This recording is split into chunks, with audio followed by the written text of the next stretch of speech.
Today I am talking about how to edit wedding template in Premiere Pro. There is a download link in the description. Now go window and activate Essential Graphics panel.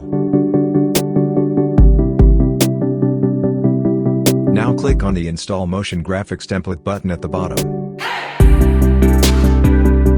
Now select the downloaded MOGRT file.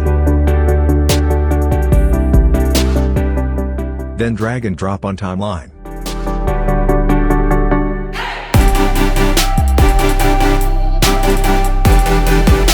Now click and edit your title.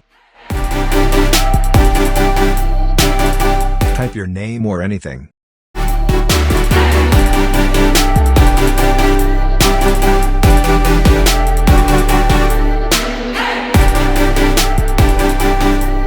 Now you can change fonts, font colors and font sizes.